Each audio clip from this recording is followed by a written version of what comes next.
Hi guys, and welcome back to James and the Giant Peach.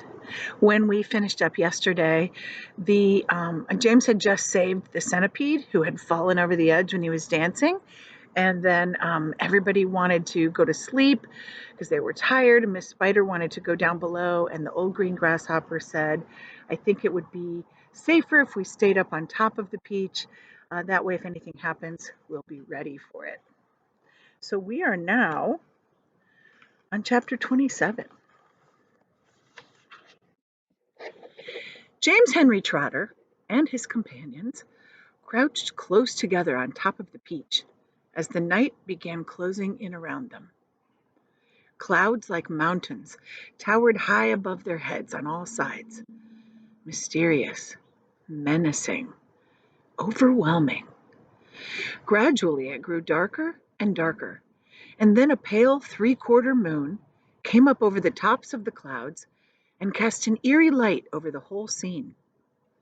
The giant peach swayed gently from side to side as it floated along, and the hundreds of silky white strings going up from the stem were beautiful in the moonlight. So also was the great flock of seagulls overhead. There was not a sound anywhere. Traveling upon the peach was not in the least like traveling in an airplane.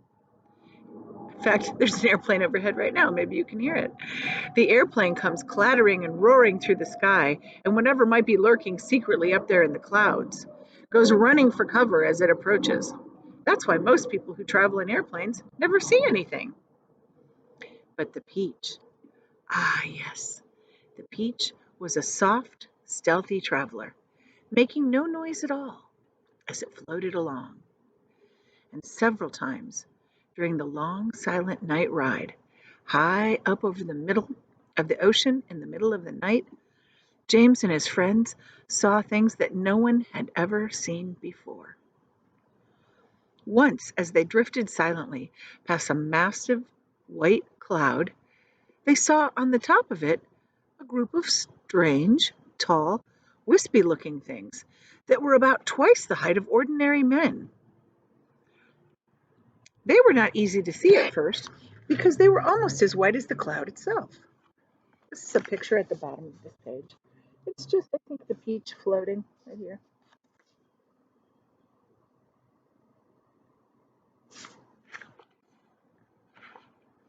As the peach sailed closer, it became obvious that these things were actually living creatures. Tall, wispy, wraith-like, shadowy white creatures who looked like they were made out of a mixture of cotton wool and candy floss. We would call that cotton candy. And thin white hairs. "Ooh," the ladybug said. "I don't like this at all." "Shh," James whispered back. "Don't let them hear you. They must be cloud men." "Ooh, cloud men," they murmured, huddling closer together for comfort. "Oh dear, oh dear." "I'm glad I'm blind and can't see them," the earthworm said, "or I would probably scream." "I hope they don't turn around and see us," Miss Spider stammered. "Do you think they would eat us?" the earthworm asked. "They would eat you," said the centipede, grinning. "They would cut you up like salami and eat you in thin pieces."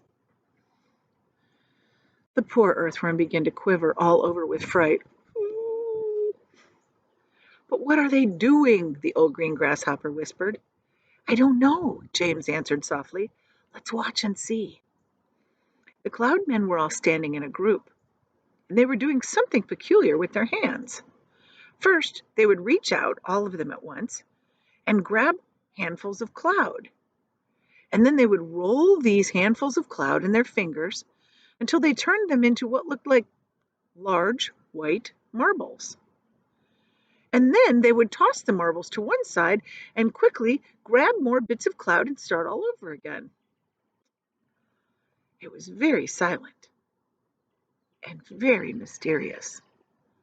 The pile of marbles beside them kept growing larger and larger. Soon there was a truckload of them at least. "They must be absolutely mad," the centipede said. "There's nothing to be afraid of here." "Shh, be Quiet, you pest, the earthworm said. We shall all be eaten if they hear us.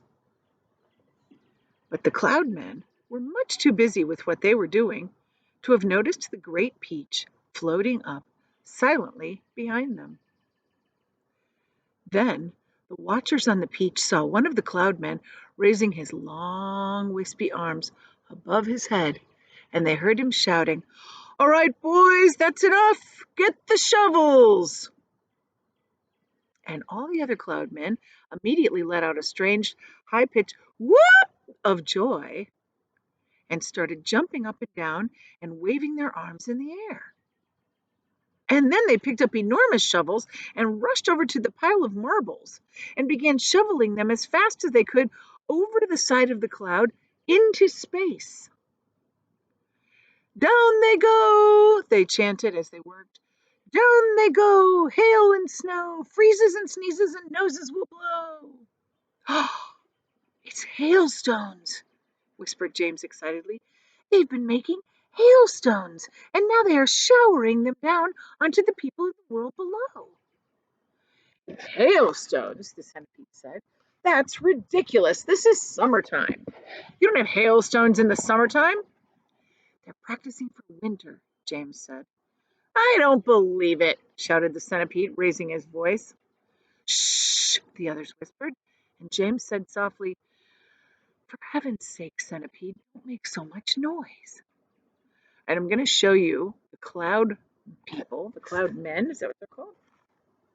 I've already forgotten. Yeah, the cloud men shoveling all of the marbles. And that is making it hail. You probably know that hail is little bits of ice that are falling. The centipede roared with laughter. Those imbeciles can't hear anything, he cried. They're deaf as doorknobs. You just watch.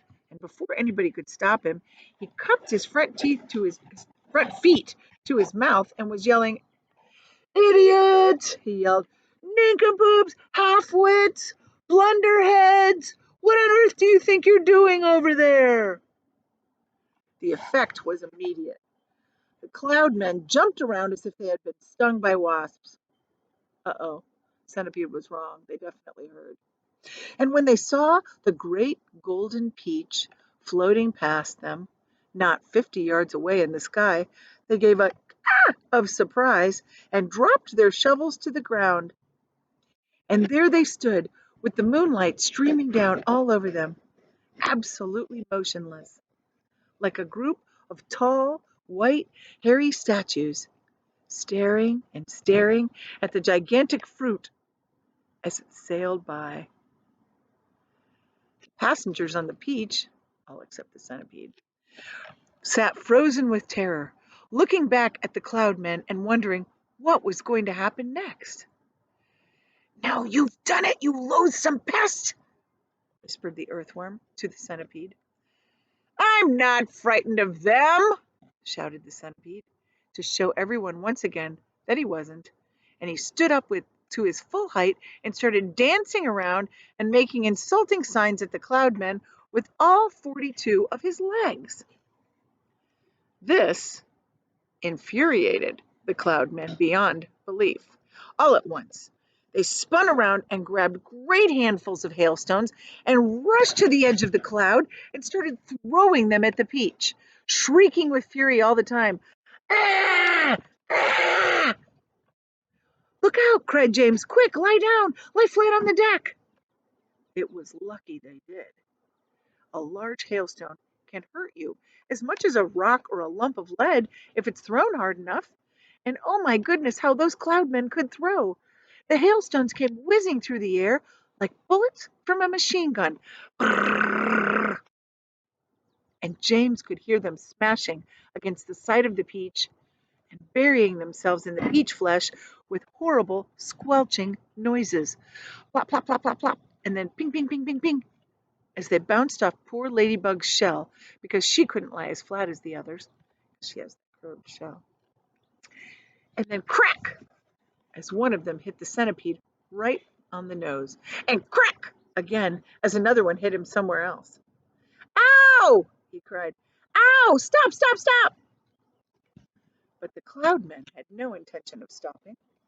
James could see them rushing about on the cloud like a lot of hairy ghosts, picking up hailstones from the pile, dashing to the edge of the cloud, hurling the hailstones at the peach, dashing back to get more, and then when the pile of stones was all gone, they simply grabbed handfuls of cloud and made as many more as they wanted, much bigger now, some of them as large as cannonballs.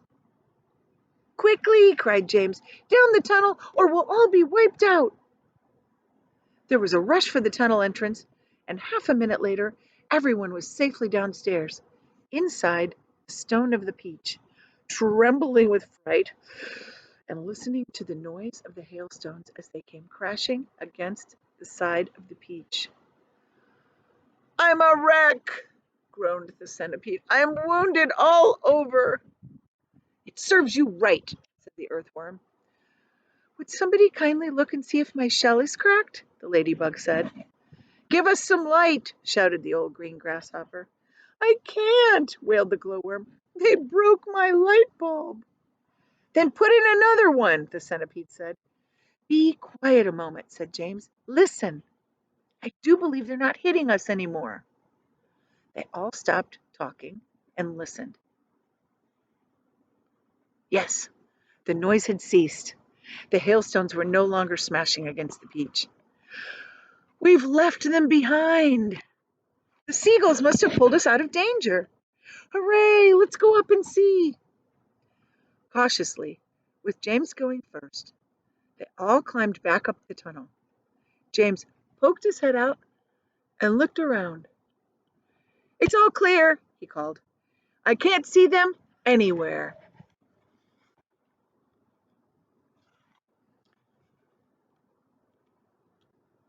It was a super long chapter. I think we're going to stop there for today. I'll see you tomorrow.